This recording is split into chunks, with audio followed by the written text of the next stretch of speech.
मैं हूं आपके साथ सोनिया चौहान। हरियाणा की खबरों में आप सभी का स्वागत है। रुक करते हैं खबरों को। कुरुक्षेत्र लोकसभा से बीजेपी प्रत्याशी चुने जाने पर नवीन जिंदल ने पीएम मोदी का आभार जताया। प्रत्याशी घोषित होने के बाद पहली बार नवीन जिंदल अपने लोकसभा क्षेत्र पहुंचे और इस मौके पर सीएम नायब सैनी और राज्य मंत्री सुभाष सुधा भी मौजूद रहे।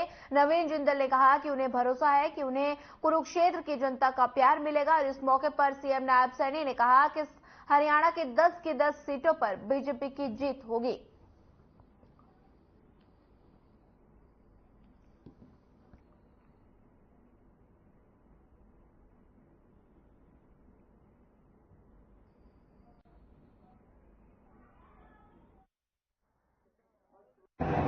सबसे पहले तो मैं नवीन जी दुनिया के सबसे हमारे लोकप्रिय नेता, भारत के यशस्वी प्रधानमंत्री, जिन्होंने भारत को एक नई दिशा देने का काम 10 वर्षों में किया है, जिन्होंने एक योजनाबद्ध तरीके से गरीब तक लाभ पहुंचा करके उसके चेहरे पर मुस्कान लाने का काम किया है। ऐसे हमारे यशस्वी प्रधानमंत्री नरेंद्र मोदी जी ने और हमारे हरियाणा के पूर्व में यशस्वी मुख्यमंत्री रहे आदरणीय मनोहर लाल जी ने, आदरणीय अमित शाह जी ने और आदरणीय जगत प्रकाश नड्डा जी ने जो कमल का फूल, नवीन जी जो इस क्षेत्र के पहले भी सेवा दे चुके हैं, आज यहां देकर के नवीन जिंदल जी को भेजा है। और जो उत्साह आप लोग कार्यकर्ताओं में देख रहे हैं, जो जोश यहाँ की जनता के अंदर देख रहे हैं, आज इस बात के ऊपर मैं ये बात कह सकता हूं कि नवीन जी यहाँ से देश के अंदर सबसे ज्यादा बहुमत से जीत करके आदरणीय नरेंद्र मोदी जी को तीसरी बार प्रधानमंत्री बनाने में अहम भूमिका कुरुक्षेत्र के लोगों के साथ करेंगे।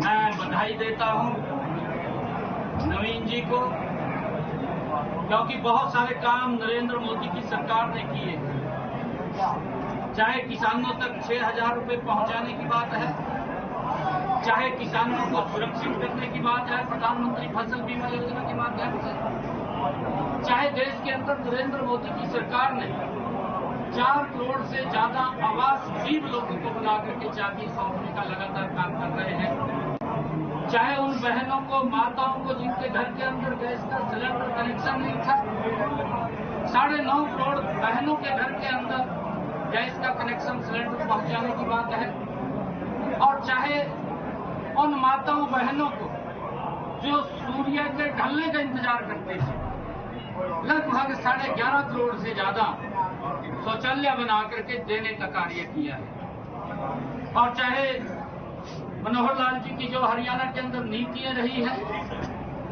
मनोहर लाल जी ने भी योजनाबद्ध से डबल इंजन सरकार के अंदर मिलकर के जो काम किए हैं, मुझे खुशी है, मुझे गर्व है इन बातों के ऊपर कि पहले 2014 की से पहले वाली सरकार के अंदर एक बच्चे को नौकरी लेने के लिए दर-दर की ठोकरें खानी पड़ती थी।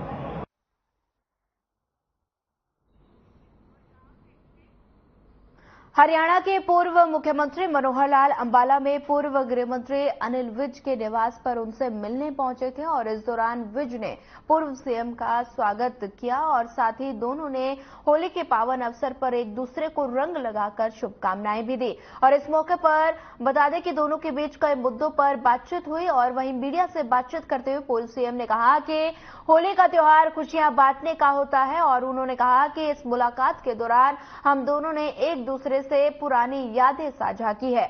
विज की नाराजगी की बात पर उन्होंने कहा कि ऐसा कुछ नहीं है, हम दोनों मिलते रहते हैं और होली का त्योहार भाईचारे का संदेश देता है। इस नाते वे विज से मिलने आए हैं।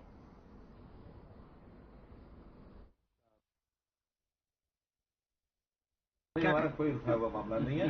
आखिर होली एक भाईचारे का त्योहार है और भाईचारे के त्योहार पर सब लोग जुड़ते हैं। आज मैं चंडीगढ़ भी बहुत से लोगों को मिला हूँ, आज मैं पंचकुला बहुत लोगों को मिला हूँ, आज यहाँ अनिल जी के पास भी आया हूँ, अभी करनाल भी जाकर के शाम तक बहुत लोग मिलेंगे।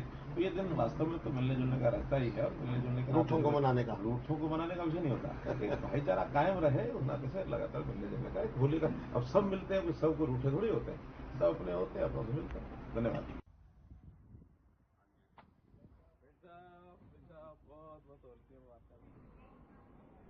करनाल लोकसभा से बीजेपी के उम्मीदवार और हरियाणा के पूर्व मुख्यमंत्री मनोहर लाल करनाल के बीजेपी कार्यालय करण कमल में पहुंचे। उन्होंने कहा कि उनका पूरा दिन होली का रहा और साथ ही उन्होंने राज्यपाल निवास, सीएम आवास समेत कई जगह बता दें कि होली खेली। और इसी के साथ उन्होंने अनिल विज से मुलाकात पर कहा कि मैंने 9.5 साल के बाद बता दें कि उनके साथ काम किया और साथ ही विधायक तो है ही हैं और साथ उस नाते उनसे मुलाकात करके आया हूं।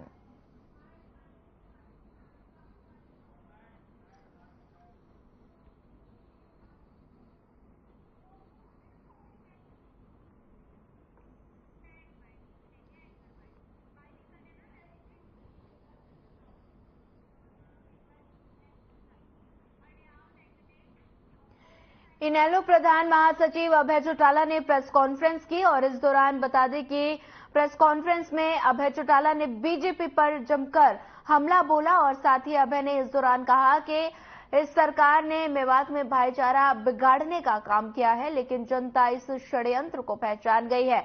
वहीं वजह रही कि होली के पर्व पर मेवात में रोजे के बावजूद लोगों ने होली का पर्व मिलजुल कर मनाया। और इससे आगे अभय चौटाला ने कहा कि आज एससी और वाल्मीकि समाज के कुछ लोगों ने इनेलो ज्वाइन की है। धानक समाज के प्रधान धर्मवीर डाबला समेत उनके साथियों ने इनेलो ज्वाइन की है।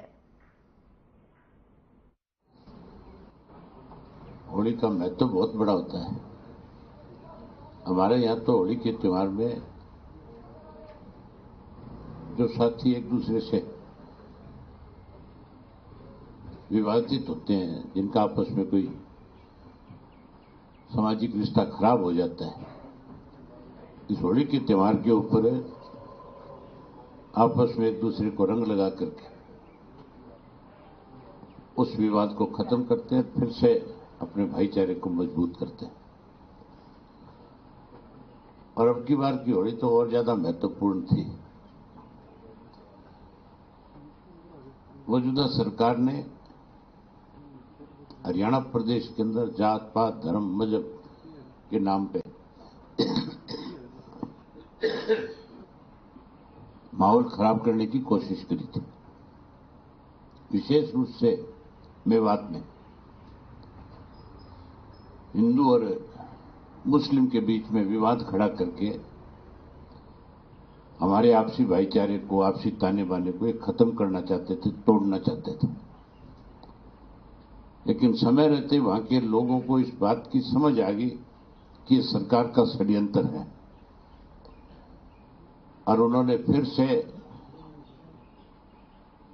अपने वहां भाईचारे की एक सामाजिक बैठक बुला ली। उस बैठक में मेवात के हर वर्ग के लोग शामिल हुए और सबने शामिल होकर के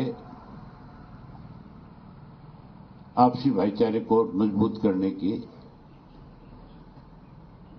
विचार विमर्श के साथ ये फैसला लिया कि हम अपने भाईचारे को किसी कीमत पर टूटने नहीं देंगे, किसी षड्यंत्र का शिकार नहीं होने देंगे, हम इसको और ज्यादा मजबूत करेंगे।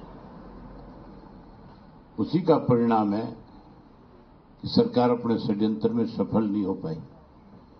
सरकार स्वयं कटघरे में खड़ी हो गई और कल के दिन तो जहां रोजे थे उसके बाद भी मेवात के लोगों ने हिंदुओं के साथ बड़ी संख्या में इकट्ठे होकर के इस होली मिलन समारोह को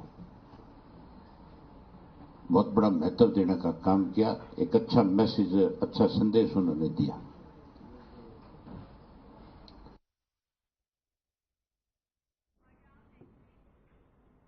कांग्रेस छोड़कर जेजेपी में शामिल हुए राव बहादुर ने जेजेपी के साथ गठबंधन की पुरानी पार्टी बीजेपी पर तंज कसते हुए कहा कि प्रदेश में बीजेपी के 1-2 सीटों पर ही सिमटने की बात कही और साथ में दूसरी ओर कांग्रेस पर भी प्रहार करते हुए कहा कि कांग्रेस तो सिर्फ नेताओं और कार्यकर्ताओं को इस्तेमाल करने का काम करती है।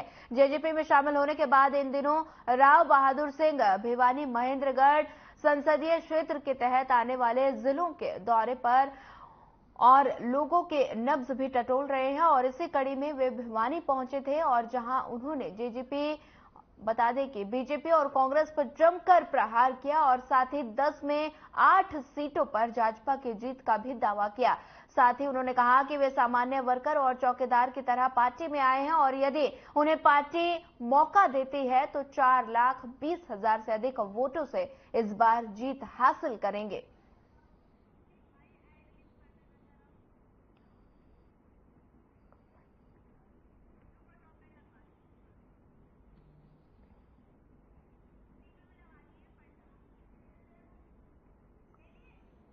बता दें कि जेजेपी नेता राव बहादुर का बड़ा बयान सामने आया है। उन्होंने कहा कि कांग्रेस सिर्फ वर्करों का यूज करती है। उन्होंने कांग्रेस सरकार पर निशाना साधा और साथ ही संगठन न बनने की वजह से उन्होंने कहा कि उन्होंने कांग्रेस छोड़ी है। भिवानी की ये तस्वीरें हैं जहां पर बता दें कि आप देख सकते हैं तस्वीरों में फूल मालाएं पहनाकर स्वागत किया जा रहा है और जेजेपी नेता राव बहादुर का इस दौरान बड़ा बयान सामने आया।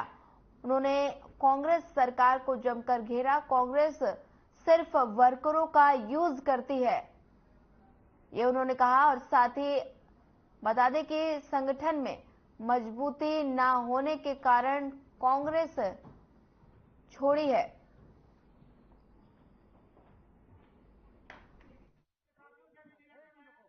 आज हमारे जेजेपी के हमारे साथियों का, चाहे नेताओं की बात करें चाहे वर्कर की बात करें, उनकी कहीं न कहीं सलाह लेने के लिए और सबके विचार लेने के लिए आज आपके बीच में आए, क्योंकि इससे पहले हमने महेंद्रगढ़ जिला में नारनौल में मीटिंग की और उसके बाद में आज हमने दादरी में मीटिंग करने का काम किया और जिस प्रकार से हमारे वर्करों का जो जोश देखने को मिला काबिल तारीफ था, क्योंकि जिस प्रकार से पार्टी का गठबंधन टूटा और उसके बाद में जिस परिस्थितियां बदली।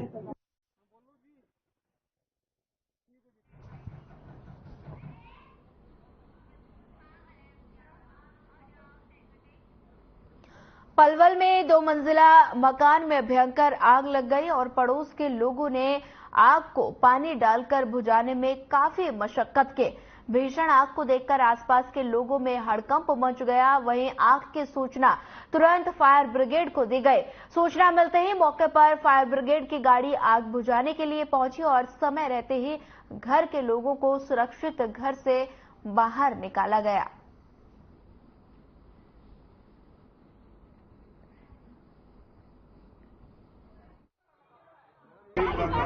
क्या हादसा हुआ है? अभी हम पता चला मेरे घर में आग लगी है। क्या ज्यादा पहुंचे तो देखा तो फायर ब्रिगेड आई, उसने आग में काबू पा लिया। तो ज्यादा नुकसान हुआ? नहीं, अभी कोई पता नहीं चला। अभी आया पता चला फायर ब्रिगेड आग काबू पा लिया। लगी कैसे, आपको पता लगा? नहीं बता सकते। अभी आग बुझा पाए या नहीं? अभी हम अभी पहुंचे थे तो बाकी अंदर लगे होगा।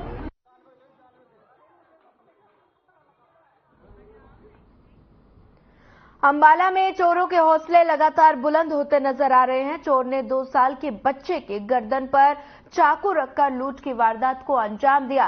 लुटेरे घर से कैश और आभूषण लेकर फरार हो गए। वहीं सूचना मिलते ही पुलिस मौके पर पहुंची और जांच में जुट गई।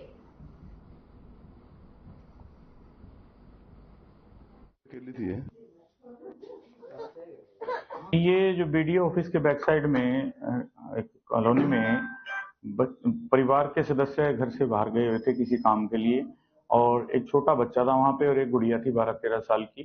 तो जो एक लड़का अकेला आया और काले कपड़े पहने हुए थे, मुंह पे उसने मास्क लगाया हुआ था। तो उसने कहा भी उस बच्चा छोटा सा 1-1.5 साल का, उसको बच्चे के गर्दन पे उसको चाकू लगा, मैं चाकू इसको कुछ मार दूंगा, फिर आप मेरे को अपने जो भी घर में दे दीजिए।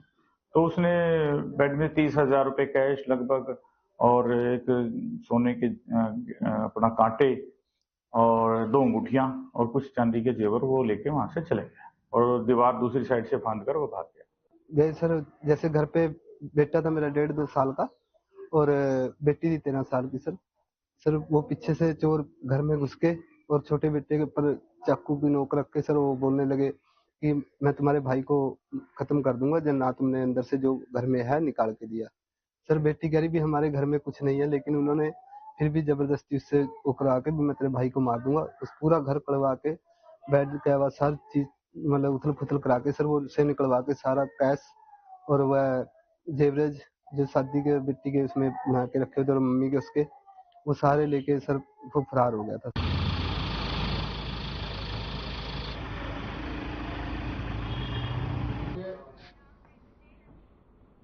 रेवाड़ी के गांव रसियावस में एक ईंट के भट्टे पर छोटी होली की रात मजदूरी करने वाले एक श्रमिक के दूसरे श्रमिक ने नशे की हालत में गला काटकर निर्मम हत्या कर दी।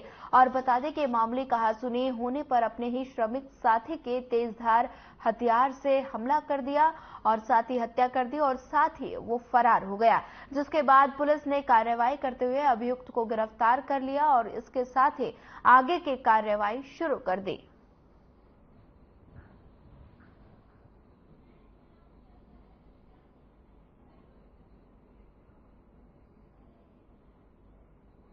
थाने में सूचना मिली शिवाज भट्टा जो कि गांव रसियावास में है, उस पे झुग्गी बनी हुई, उस झुग्गी में एक आदमी मृत अवस्था में पड़ा हुआ है। जिस सूचना पर जो है पुलिस वहां पहुंची तो देखा नंदी नाम का एक लड़का जो उस भट्टे पे ईंट थापने का काम करता था, उसकी जो है डेड बॉडी वहां उस झुग्गी के अंदर पड़ी हुई थी और उसकी गर्दन पर तेजधार हथियार से चोटें मार के उसकी हत्या की।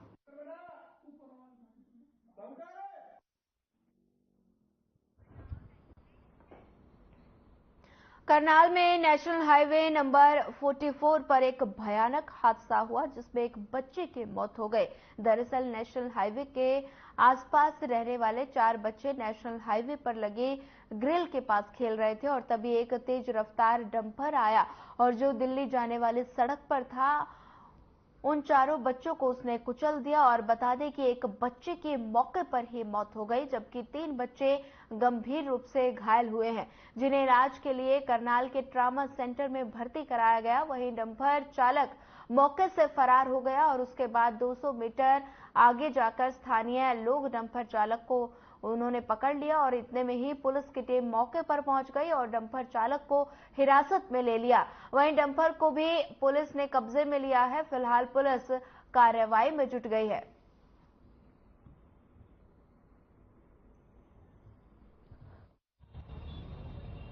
पूरा मामला कैसे पूरा हादसा हुआ? ये साइड में 3-4 बच्चे खड़े थे और ये गाड़ी फुल स्पीड में ले रहा था और शराब इसने नशा कर रखा था और बच्चे के ऊपर चढ़ा दिया। कितने बच्चे के ऊपर चढ़ा? 3 बच्चे के ऊपर चढ़ा, एक बच्चे की बांह और टांग टूट गई। एक की मौत हो गई? 3 की नहीं, एक की बता रहे हैं। एक की मौत हो गई, 3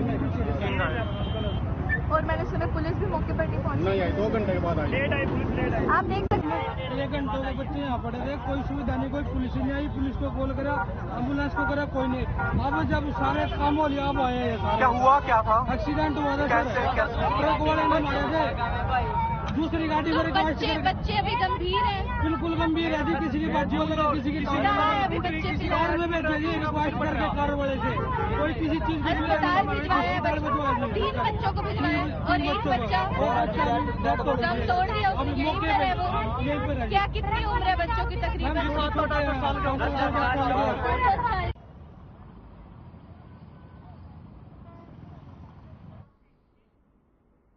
खबर करनाल से है जहां दिन दहाड़े शराब ठेके पर हजारों की लूट का मामला सामने आया। बाइक सवार 2 बदमाशों ने लूट की वारदात को अंजाम दिया। NH 44 से गांव खरकाली रोड पर स्थित ठेके पर लूट की गई और साथ ही बदमाश करीब 30,000 के नकदी लेकर फरार हो गए। चाकू के हमले में ठेके का कर्मचारी जयसिंह गंभीर रूप से घायल हो गया और पुलिस की टीम मौके पर पहुंची और जांच शुरू कर दी।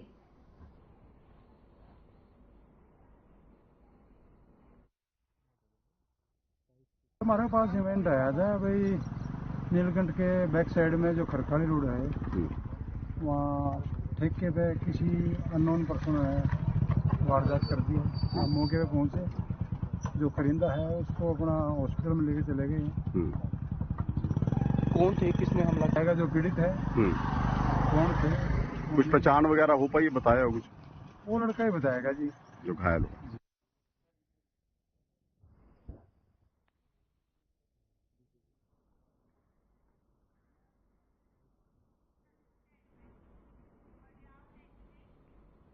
गुड़गांव के देवीलाल नगर में उस वक्त हड़कंप मच गया जब होली की रात को स्कॉर्पियो सवार बदमाशों ने मस्जिद के बाहर गोले चला दिए।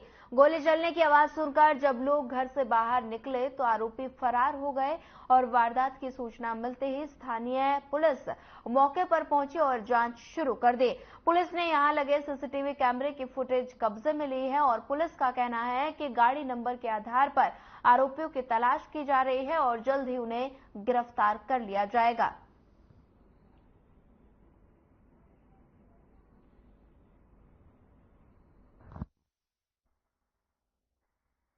यहाँ पे ये हुआ था कि 10:47 पे तरावियों की नमाज 10:30 पे खत्म हो गई थी। उसके बाद 10:47 का टाइम हुआ था कि 2-4 लोग बैठे हुए थे। फिर उसके बाद इधर से एक ब्लैक कलर की स्कॉर्पियो आई, उसमें से 2 लड़के उतरे। उतरने के बाद वो मस्जिद के अंदर जाने लगे, जबकि मस्जिद का गेट बंद हो चुका था। उन लोगों ने आके कहा कि ये गेट अब बंद हो चुका। वो बोले कि नहीं, हमें ना इमाम साहब के पास जाना है, उनसे बात करनी है। मगर उन्होंने उसको कहा कि गेट बंद है। फिर इतने में उन्होंने अपने पिस्टल निकाली और पिस्टल निकालने के बाद ये लोग पीछे होने लगे और फिर उसके बाद उन्होंने उनके ऊपर फायर कर दिया, जिससे कि वो बचे। भाई वारदात ये, हम खड़े थे यहीं पे, गाड़ी आई इधर से काली स्कॉर्पियो जिसका नंबर है HR26DJ 0719। आए वो एक पड़ोसी के घर पे चढ़ाई थल्ली पे। अब हम बैठे थे, वो गाड़ी चढ़ने दी। वो कह रहे हैं भाई बैठे बैठे देखो पत्थर क्यों नहीं हटा रहा है। मैंने भाई पत्थर नहीं है, थल्ली है ये बनी हुई। तो उसने फिर भी अपना बैक करके फिर भी चढ़ा दी। ऊपर से वो पड़ोसी जिसके थल्ली पे चढ़ी, देखो भाई तोड़ दी, देखो भाई नीचे आ जा, बनवा देंगे इसको। उसके बाद में वो गाड़ी खड़ी करके मैंने कहा भाई कुछ ना हुआ, मेरा तोड़ ताड़ देना, मेरा कुछ बात ना हो। वो गाड़ी खड़ी करके फिर वो दोनों जाने लग गए मस्जिद के गेट पे। मस्जिद का गेट बंद था, वो हिलाने लग गया। हमने पूछा भाई किससे मिलना, बता दो सही। मैं जब हम यहाँ खड़े हैं तो हमसे बता, देखो भाई दर्शन करने भगवान के।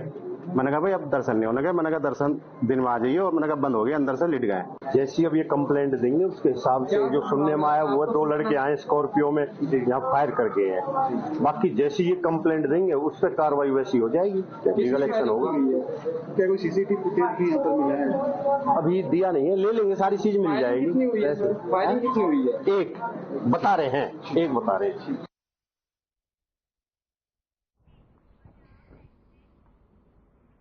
भिवानी में मुख्यमंत्री उड़न दस्ते की टीम का एक्शन देखने को मिला। छापेमारी के दौरान 184 घरेलू गैस सिलेंडर बता दें कि बरामद किए गए और जिसमें से 78 खाली और 106 अवैध घरेलू गैस सिलेंडर भरे मिले। और वहीं खाद्य आपूर्ति विभाग के इंस्पेक्टर ने बताया कि गुप्त सूचना के आधार पर रेड की गई और रेड के दौरान अवैध घरेलू गैस सिलेंडर बरामद किए गए। उन्हें कब्जे में लेकर संचालक के खिलाफ पर्चा दर्ज किया गया और आगामी कार्रवाई फिलहाल जारी है।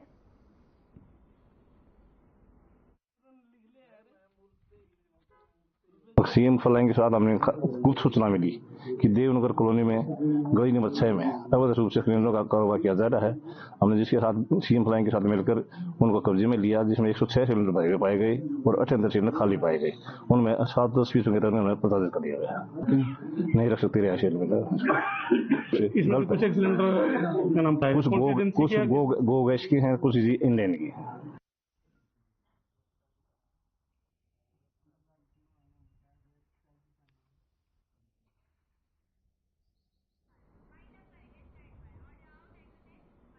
फिलहाल इस बुलेटिन में इतना ही। ज्यादा खबरों के लिए बने रहिए हमारे साथ। नमस्कार।